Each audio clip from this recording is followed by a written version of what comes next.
Thanks for agreeing to have an interview. Why don't we start with what your name is and what you're currently working on?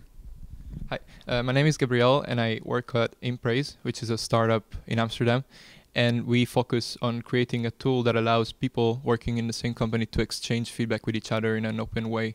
So anonymity is at the center of this idea, and we want to create a flow of feedback and positive criticism between people in the same company.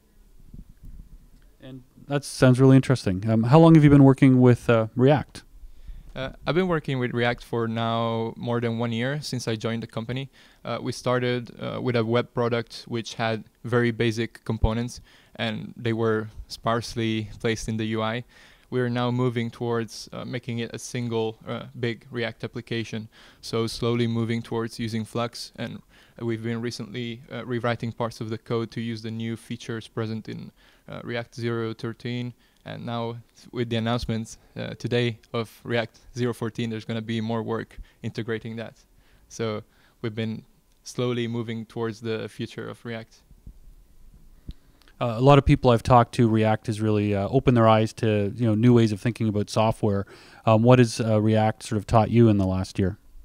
Well, in my personal experience, if I were to have to go back to using the old way of manipulating the DOM and using jQuery to place elements where they have to be, I would struggle a bit on the spot, because React really teaches you a new way to see the web and to see your interfaces as just representing what you need to see on the screen, not bothering about how you get there.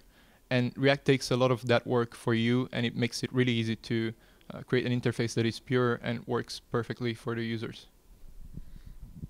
All right, and so on to my next question. You had a little game that became quite a hit called 2048, and I discovered it actually on the subways of Toronto, where I saw every other person with an iPhone or Android phone seem to be playing it.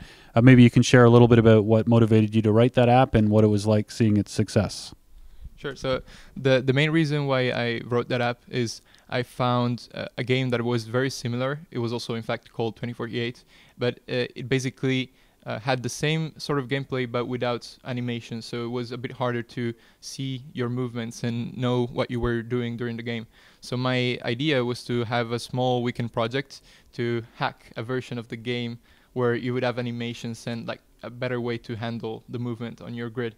I did that. I built it in a weekend in March last year, and from there I just posted it on a very small designer oriented forum.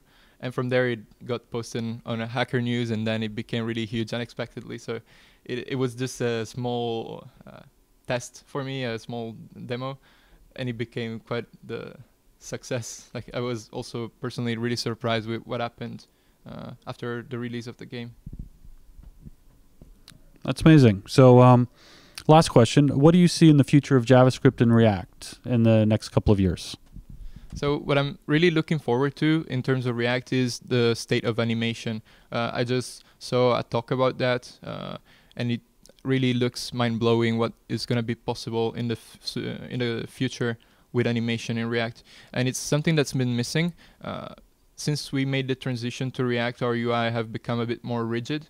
And so I'm looking forward to React regaining that aspect of dynamic interactions and dynamic fluid interfaces that make you feel like you're moving and making an action that makes the interface evolve with that action.